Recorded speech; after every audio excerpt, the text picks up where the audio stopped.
All right, folks, eventful day for the Toronto Raptors here as Eric climbs down off the balcony. If you people knew what we went through, right now the camera is sitting on a stone ledge balanced by a towel. To even it out. To even it out so we can get you this. Anyway, eventful day. Got in here about, 2:30, landed, 2:45. I don't know about you, by the time I hit the sack, it was like 3:45. I was after 4. Okay. Yeah. And the Raptors got up. They worked out today. Again, some guys still banged up, but getting ready for tomorrow night. The big news, Eric, though, Peja Stojakovic released a contract settlement reach. We're talking buyout here, and Peja no longer a Raptor. You know, and I wrote about this briefly below where this video is right now, so you're going to read about it in a second. But the one thing that bothers me a little bit is your hunch, my hunch, Jonesy's hunch, most people's hunch was that, and whispers too, and the whispers, yes, is that he's probably not hurt. Is this knee injury that's lingered for 5+ weeks legit? Well, we didn't know otherwise. We weren't told otherwise, and in spite of conversations and questions that were asked, we weren't really informed or told otherwise. So I'm of the opinion, and this isn't just me as a journalist or as a member of the media. This is just me as a human being. My own integrity says, I don't know what a person's going through. I'm not inside their body. I don't know if they're hurt or not. I don't have proof that they're not hurt. So I'm just going to go with the information that's provided to me. Now, that said, I'm still going by that. But if I see him now bought out by the Raptors, suiting up for another team in the next 2, 3, 4, 7, 8, 10 days, and he's playing like nothing's wrong, then that speaks to his integrity and what's going on inside him as a human being, period. And I know I'll kind of tee you up then for something that you said earlier when we were talking, just sitting around the hotel today, in terms of the difference between this situation and Alonzo Mourning. Look, and Eric said it well. Nobody knows another person's pain threshold. Some guys can go, some guys can't.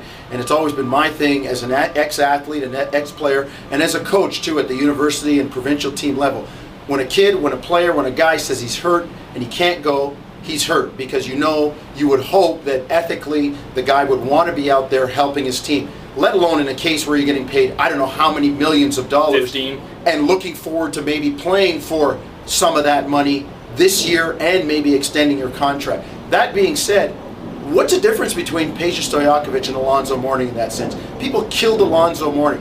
2 games maybe? Peja came here, played 2 games. Granted, maybe his knee was hurt, but... Well, that's the big thing. If the knee is hurt, if it's legit, then there's no problem. But if he ends up suiting up for another team in a week or less, then I'll say, you know what? I got more respect for Alonzo Mourning, because at least he said... I ain't coming. Yeah, don't deal for me. I'm not coming. Don't bother. And okay, fine, you dealt for me? I'm still not coming. Peja came here with the fanfare and everything else and seemed to say the right things and do the right things, showed up for about a week, and then all of a sudden the knee's hurt. And I'll tell you what, and again, this is right below this. In fact, I might end up deleting what I'm saying is right below this, because now I'm saying it all, so there's no point in even writing it. Read it though, folks, read it. But the fact is, as late as or as early as Friday night, following the Raptors' loss to the Detroit Pistons, Peja Stojakovic came out of the locker room to meet a bunch of fans from the community and a large chunk of Serbian fans from Hamilton. Who were from Hamilton. Yeah. Mayor Bob Bertina from Hamilton was there, who was speaking, introduced Peja to a standing ovation, fans in the stands with the number 16 Raptors jersey. That to me is duping the fans and pulling the wool over the eyes of the fans and the organization if you're suiting up for another team in the next 7, 10, 14 days because your knee has suddenly magically healed. When these fans, especially the Serbian community in Southern Ontario, embraced you, went out and bought your jersey, was looking forward to seeing you in uniform, even if it was only for a couple of months because you're a free agent at the end of the year, and now you're going to walk away like this. I hope that you are hurt. I hope that it is legit. I hope that you are a man who can still be taken for his word. That's just kind of where I'm coming from. I think you... I don't like it. I just don't like the game within the game.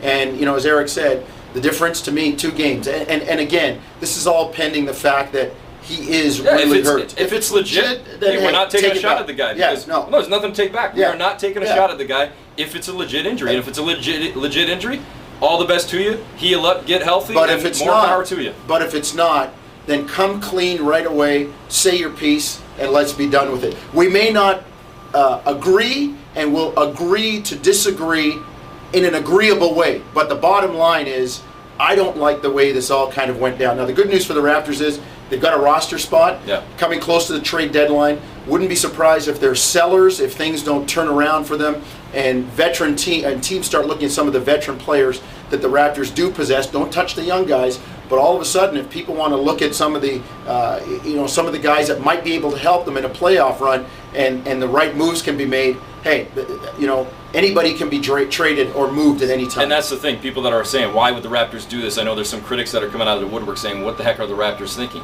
Either way, they were going to be on tap for the money, whether he's playing here or not, or whether he's sitting on the sideline. And you get the money to spend, too. Yeah, this way, you're going to get the money to spend at the end of the offseason. You're going to get the contract still coming off your own books. You're not going to be committed to as much money over the course of the season because you've reached the buyout agreement. You clear up a roster spot, which allows you to maybe go sign a 10-day to get somebody that actually can play and that actually can help your team, or gives you flexibility to potentially facilitate a 2-for-1 or 3-for-2 trade. So to me, it works out, in a sense, like a win-win. Yeah, you don't get the player, but if the player wasn't going to be able to suit up anyways, you at least have the flexibility with the roster spot, and maybe you've got the opportunity to go get a player via 10-day, via free agency, or via trade in a again, a 2-for-1 or 3-for-2. So it works out that way. That's why the deal gets done. So I don't know if there's really any reason to be kind of criticizing or sky is falling right now. Well, tomorrow, I got to climb the balcony. Yeah, tomorrow night, Orlando Magic, climb the balcony and turn the camera off. Tomorrow night, Orlando Magic, no pregame, up cold at 7 o'clock. And remember, of the Raptors' 13 wins, one of them came here in Orlando early in the season.